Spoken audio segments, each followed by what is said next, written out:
Hello? Yeah, what's up? What's up? I don't know if you remember me. I asked a question the other day. It was about the Israelite view of Gentiles in the Old Testament. I kind of wanted to expand on that with you. It's not about the Old Testament, but it's about... Okay. So you said that the Israelites had to have that view or whatever because the Gentile nations were trying to destroy them because they were trying to produce the Messiah or whatever and stuff like that. But what about, in the New Testament when, Jesus referred to, the Canaanite women as, a Gentile dog and stuff, and, the only way, he got, he healed their daughter is when she, almost degraded herself and said oh, even the dogs get the scraps at the master's table. The masters in this situation would be the Jews, obviously. Well, that's still at a period when the church is the nation of Israel, and so Jesus doesn't call all Jews, irrespective of their living, righteous. In fact, he spends most of his time rebuking the Jews and actually saying that there are Gentiles that are more righteous than the Jews. This happens multiple times in the book of Luke, which enrages the Pharisees to want to kill and to stone Jesus.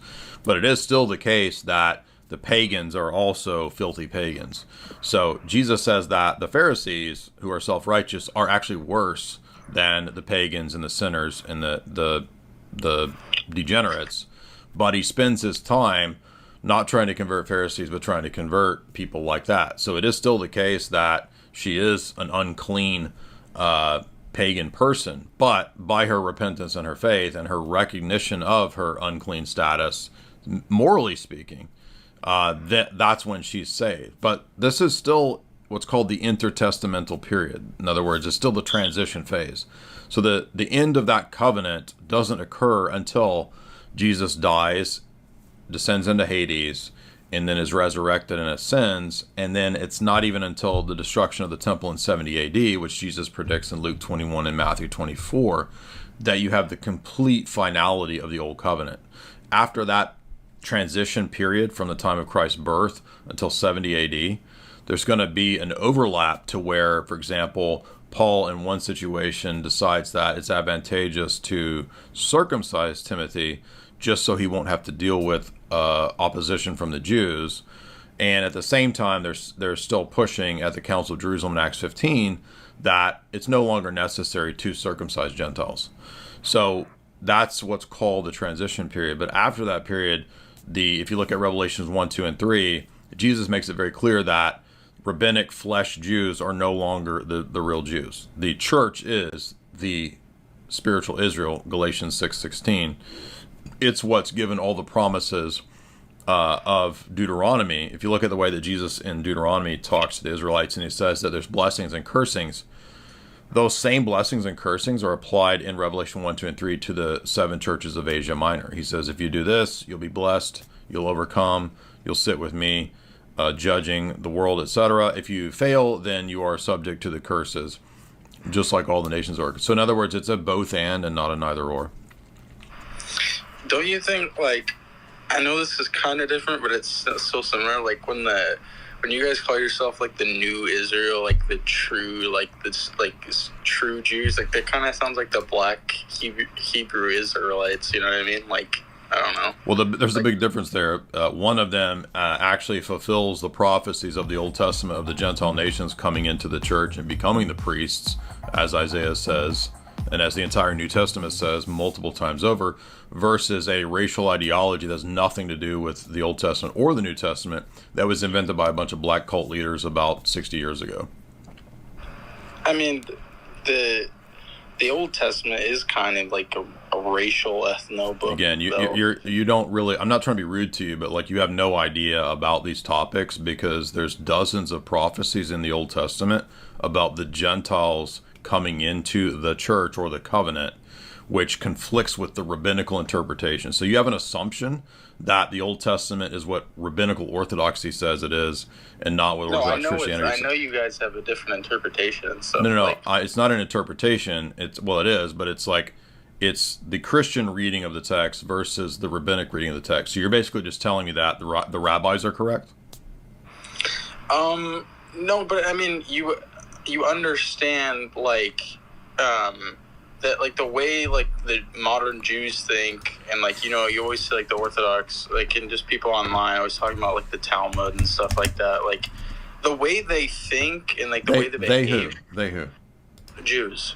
Okay. Like the way they behave and think towards Gentiles and the way they act in different nations, it doesn't come from the Talmud. It comes from the Old Testament. Like you have stuff in like the Old Testament talking about how like Jews should like lend to other nations, but they shouldn't borrow from other, that's usury. No, I already said that there was a time period when those things were allowed, and then there's a time period where they're not allowed. So what you're not understanding is who's the focus of these Old Testament passages. Like all these passages about the Messiah, that's the crux of the issue.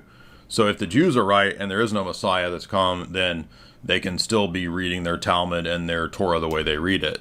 And they read the Torah through the lens of the Talmud, by the way. So that's not false to say that. That's actually true. Because there's a lot of places in the Old Testament that the Jews don't want to talk about. For example, they don't want to talk about Daniel 9 and the prophecies of the Messiah in Daniel 9. And they actually curse Gentiles that read that because it's such a clear reference to the person of Christ born at the time of the Roman Empire. So I think that your assumption about how the Old Testament works is, again, coming from this rabbinic stance. But the rabbinic stance ignores all these passages about Gentiles converting to the Messiah when he comes, and wouldn't you know, that's what happens when Jesus comes. Why would there be so many passages of the Gentiles converting in the Psalms and in Isaiah and in Zechariah, even all the way back in Genesis 12, in the promise to Abraham, that all the nations of the earth would be blessed in his descendant? Why would that happen if the Christians are wrong? Well, I think the Jews do think like the Gentiles will like come to like the real like. I know that, but I'm saying that Jesus fulfills these prophecies, and they don't think that. So, you guys who are like sort of from this paganish perspective or whatever. I'm not a pagan, but you're making the pagan arguments. Like this is from the pagan perspective. Like, you guys don't even understand the biblical theology. You just cite the passages from the rabbinic argument and from the rabbinic standpoint, and then you're like, you guys aren't really faithful to the Bible because you don't have the rabbinic interpretation. Well, you're assuming the thing in question, which is whether the rabbinic interpretation is correct. So the question then is, well, who's the Messiah? I mean, the Messiah is said to die and to come back to life. And do you know that the rabbinic Jews say that there's two Messiahs? That's how they get around those passages. So what's more likely, that Jesus is the one that fulfills the passages because he died and he resurrected, or there's Messiah ben Joseph and Messiah ben David? There's two different Messiahs. Yeah. I get what you're saying. It just feels kind of like cuck that it's like, I feel like as a Gentile, it's like you're almost like a second class. You get like the sloppy seconds. Like, I don't know. Like we were like called like filthy like pagan devil worshippers. Well, that's like, because most of the Gentiles were filthy pagan devil worshippers. Most of them were. That was actually true back then. Yeah, I don't know. It's just like, I don't know. So you keep saying I don't know, but like, what are all these passages about the Messiah dying in Psalm 23, Psalm 22, 23, Isaiah 54, Isaiah 53, like Isaiah 65, 66 talks about Gentile priests. What are all these passages about? They definitely sound like Jesus for sure. Okay. So are you saying that Jesus is a Jewish conspiracy? Is that your view? No, I don't know if I like hold that view. It's just like, I don't know. I just don't get like why God would like choose like a people like supreme over others and stuff. Like, I don't know. I know you think like, oh, they're chosen to bring in the Messiah and stuff like that, but I don't know. Like, I don't really like that, I guess. Okay, well then go be a pagan. Like, I mean, that's your choice. You have the see if you enjoy that world and see if that works out for you. Joshua, what's up, man?